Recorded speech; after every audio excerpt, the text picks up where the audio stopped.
नमस्ते बच्चों, मैं लकी आहूजा स्वागत करती हूँ आप सभी का राजस्थान सरकार और वेदांता के CSR इनिशिएटिव ई कक्षा में, जिसके टेक्निकल पार्टनर है मिशन ज्ञान। तो बच्चों, हम विज्ञान का पार्ट 2 पढ़ रहे थे। हमने अब तक 2 भागों में पोषक पदार्थों के बारे में काफ़ी कुछ जान लिया है।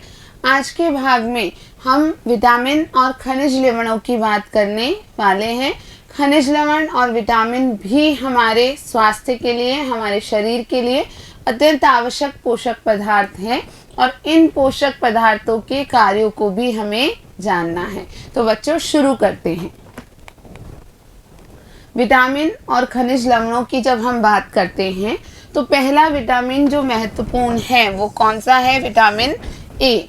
विटामिन ए हमारी त्वचा को और हमारी आँखों को स्वस्थ रखता है। आपके शरीर की जो त्वचा है उस त्वचा को और आपकी आँखों को स्वस्थ रखने में ये विटामिन महत्वपूर्ण भूमिका निभाता है। तो बच्चों, विटामिन ए हमें किससे मिलता है? तो आप देख सकते हैं, दूध से, मछली के तेल से। ये दूध है, ये मछली का तेल है। उसके अलावा गाजर से, पपीते से, आम से, इन सभी चीज़ों से हमें क्या मिलता है? विटामिन ए मिलता है। अगले विटामिन की बात करते हैं, विटामिन बी। विटामिन बी वास्तव में कई सारे विटामिनों का एक समूह है, इसलिए इसे क्या कहते हैं? विटामिन बी कॉम्प्लेक्स कहते हैं। बच्चों, विटामिन बी कॉम्प्लेक्स में विटामिन के कई सारे समूह सम्मिलित हैं। Vitamin B1, vitamin B2, vitamin B6, vitamin B12, ये अलग अलग विटामिनों को विटामिन बी कॉम्प्लेक्स में सम्मिलित किया जाता है। अब विटामिन बी कॉम्प्लेक्स हमें किन चीज़ों से मिलता है? तो इसके मुख्य स्रोत जो हैं वो हैं दूध, अंडा, मांस, सूखे मेवे आदि। तो ये सभी चीज़ें आपको विटामिन बी प्रदान करती हैं। अगले विटामिन पे चलते हैं बच्चों, विटामिन सी, जो कि बहुत ही महत्वपूर्ण है क्योंकि ये रोगों से लड़ने में हमारी मदद करता है। हमारे शरीर में जो विभिन्न रोग अलग अलग जीवाणुओं के कारण या कीटाणुओं के कारण हो सकते हैं, उन सभी से लड़ने के लिए विटामिन सी हमारी मदद करता है। तो बच्चों, विटामिन सी हमें मिलता है कई सारे फलों से और सब्जियों से। मुख्यतः जो सभी रसीले फल होते हैं जैसे संतरा, मौसमी या आंवला, इन सभी से हमें विटामिन सी की प्राप्ति होती है। आगे चलते हैं बच्चों, विटामिन डी की बात करते हैं। विटामिन डी बहुत महत्वपूर्ण है क्योंकि यह अस्थियों और दांतों के लिए कैल्शियम का उपयोग करने में हमारी सहायता करता है। हमारे शरीर में कैल्शियम की आवश्यकता क्यों होती है?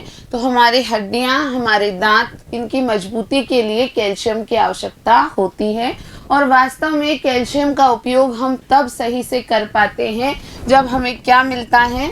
विटामिन डी मिलता है। तो बच्चों, विटामिन डी के भी मुख्य स्रोत जो हैं वो दूध, अंडे, मांस आदि हैं। ये बात आपको ध्यान रखनी है।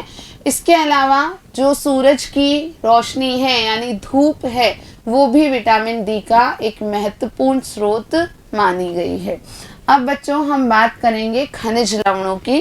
खनिज लवण कई सारे होते हैं, लेकिन जो मुख्य खनिज लवण हैं जो आपको जानने हैं वो 4 हैं: आयोडीन, फास्फोरस, लौह और कैल्शियम। आयोडीन हमें नमक से प्राप्त होता है। बच्चों, आप सभी जानते हैं कि भोजन बनाने के दौरान नमक का उपयोग किया जाता है और इस नमक से हमें क्या मिलता है? आयोडीन मिलता है। आपने सभी ने देखा होगा, सुना होगा कि आयोडीन युक्त नमक ही हमें वास्तव में अच्छा शरीर प्रदान करता है, रोगों से आपकी जांच करता है, रोगों से आपको लड़ने में सक्षम बनाता है। तो बच्चों, आयोडीन वास्तव में एक महत्वपूर्ण खनिज लवण है। उसके बाद फास्फोरस जो है वो हमें मुख्यतः केलों और अन्य फलों से प्राप्त होता है।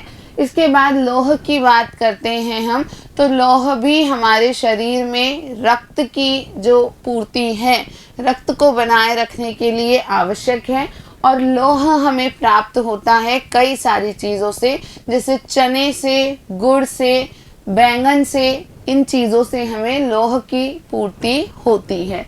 उसके अलावा कैल्शियम एक महत्वपूर्ण खनिज लवण है और कैल्शियम हमें किससे मिलता है?